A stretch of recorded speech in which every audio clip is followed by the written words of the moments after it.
Bonjour à toutes, bonjour à tous. Nous sommes toujours ici à l'IBC 2019 à Amsterdam. On est sur le stand d'Aputure avec Daniel. Daniel, comment vas-tu? Très bien, et toi, Clavis? Ça va très bien, je te remercie. D'autant que je peux enfin mettre la main sur exactement ces petites minettes. Merci, c'est un cadeau. Donc ouais, sur les petites minettes Aputure que j'avais vues pendant le NAB, ouais, le NAB à Vegas. Et voilà, je suis content de pouvoir les prendre en main. Est-ce que tu peux nous en dire un petit peu plus sur ces minettes? Alors ces petites minettes sont WWRGB. Donc c'est-à-dire il y a deux blancs, un tungsten, un daylight, plus RGB, donc les trois couleurs, rouge, bleu et vert. Oui. Ce qui est bien, c'est qu'on a un petit écran, donc on peut directement tout contrôler ici, c'est-à-dire qu'il y a plusieurs modes, donc le CCT pour changer la bounce des blancs. CCT, c'est le bicolore en fait. Exactement, la partie bicolore. Après, tu as une partie RGB. Tu sais de quelle température à quelle température on peut aller? Alors on peut aller de 3002 à 6005. D'accord. Et après on a justement le mode où c'est le changement de couleur. Donc là du coup, changement de couleur, au final on peut accéder à des blancs beaucoup plus chauds quoi. Exactement. On a l'intégralité du spectre voilà, RGB. On a toutes nos couleurs RGB. Ensuite on a les modes FX, donc c'est-à-dire police, je sais pas, feu, flamme, etc. télévision, feu d'artifice, paparazzi. Il y a tout ça et après ça sera forcément aussi upgradable, c'est-à-dire qu'il y aura peut-être des nouveaux, etc. D'accord, ok, on peut aussi le piloter par une app. Justement, ouais, il y a une application, donc on peut l'utiliser via une application qui est déjà disponible sur iPhone, qui va l'être sur Android. Le produit sort le 10 octobre, on espère. Ok. Donc vraiment dans un mois. D'accord. Ensuite, un mois après, il y aura quelque chose qui est juste derrière nous.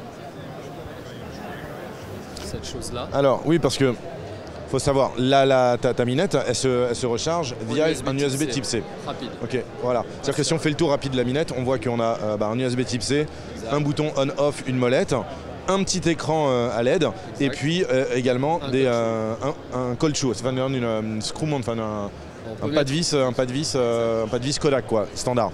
Ouais. Mais également, là ici il y a deux aimants. Oui, alors tu peux soit accrocher directement ta lampe sur une partie aimantée, donc elle tient, soit faire ça, et ça recharge.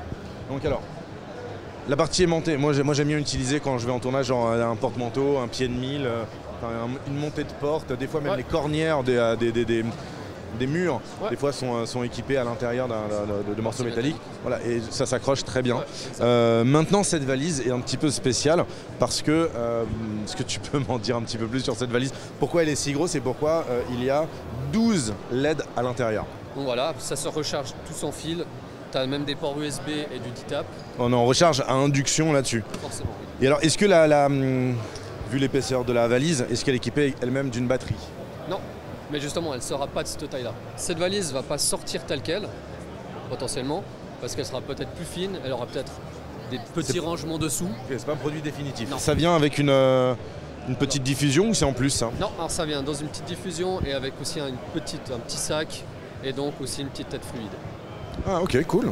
Bah, magnifique. Un câble USB pour recharger. Super. Tu as une charte data color à côté, c'est quoi? C'est pour vérifier que les températures et les couleurs soient les bonnes? Ce jaune et non, c'est pas pour ça.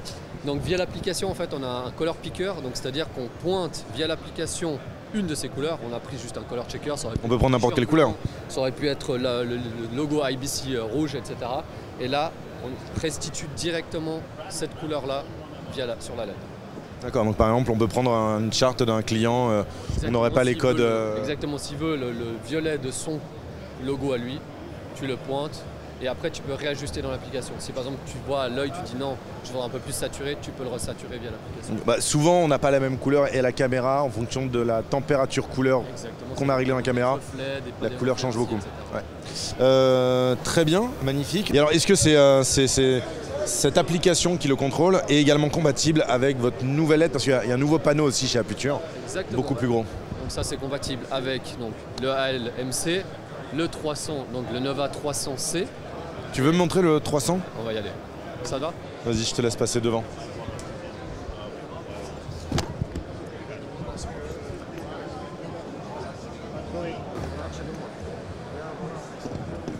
Alors, donc, dis-moi tout. Qu'est-ce que c'est? Quelle est sa puissance? Je suppose que Nova 300, ça veut dire qu'il a 100 ou 150 watts de puissance. Ou pas du tout. Surprise, coup de théâtre. C'est aussi puissant que le 300D. Donc, voilà. Ah, mais c'est beaucoup plus diffus. Le 300D, c'est une source ponctuelle. Elle doit envoyer beaucoup plus loin. Sauf et lui... effectivement, c'est pour le coup, c'est vrai que c'est puissant. 300 watts, même là, on voit en 14%, quoi. Oui, voilà, ça éclaire correctement. Alors maintenant, j'ai une question. Est-ce qu'on a 300 watts sur l'intégralité du spectre ou est-ce qu'on a 300 watts quand on est en blanc et que toutes les LED sont allumées? Alors c'est en blanc, en fait, on est à la pleine puissance. Donc on a les 300 watts quand on est en blanc. Après, la RGB, ça dépend du mix que tu fais, de quelle couleur tu veux. Donc, forcément, ça va descendre. Il y a des LED qui ont des couleurs qui tirent plus et qui exact. Ok, très bien. Je vois que là, le boîtier est déporté. Exact. Donc il y a le ballast est intégré au panneau. Après, ah, d'accord. Directement. Donc est-ce que le panneau est lourd? Ça va. Après, tu pourras le tester. C'est 2 kilos. Oui, sûrement. Je viens de croire. J'ai plus de poignet. Ok, donc le ballast ne se déporte pas, il est intégré. Par contre, la commande... est déportée, voilà, exactement. Par un câble. Mais l'avantage, comme on l'a dit avant, on peut utiliser l'application. Ah, t'as une accroche ici derrière. T'as l'accroche qui s'accroche derrière le panneau. Ouais. Donc ça se fixe directement dans le panneau. Après, l'avantage de la télécommande, c'est que tu as du DMX dessus. Donc si tu as besoin du DMX, tu l'as via la télécommande. Très bien. Après, tu as toutes les fonctionnalités, à part le color picker que tu pourras avoir sur l'application. Mais sinon, tu as tous les FX, les intensités, HSI, etc. Ok, très bien. Est-ce que c'est déjà disponible? Non, pas encore. Ça sera de fin de cette année, normalement. Est-ce qu'on a les prix? Alors, prix hors taxe, 1599. 1599. Ok, donc un peu moins de 1600 € hors taxe. Okay. Exact. Et pour les petites minettes qu'on a vues là-bas? Alors, elles sont à 89, donc 89 pour les Suisses et autres. Tu connais le prix pour les packs de 4, de 12 de... Non, il n'y a pas encore de prix pour les packs de 4 et de 12. Ni pour la valise, je suppose? Non, ça sera de toute manière en valise, en valise 4 et 12, forcément. Ok, ça marche. Très bien. Eh ben, merci beaucoup, Daniel. Mais merci à toi. Merci. À une prochaine. Ça marche. Salut. À vous les studios.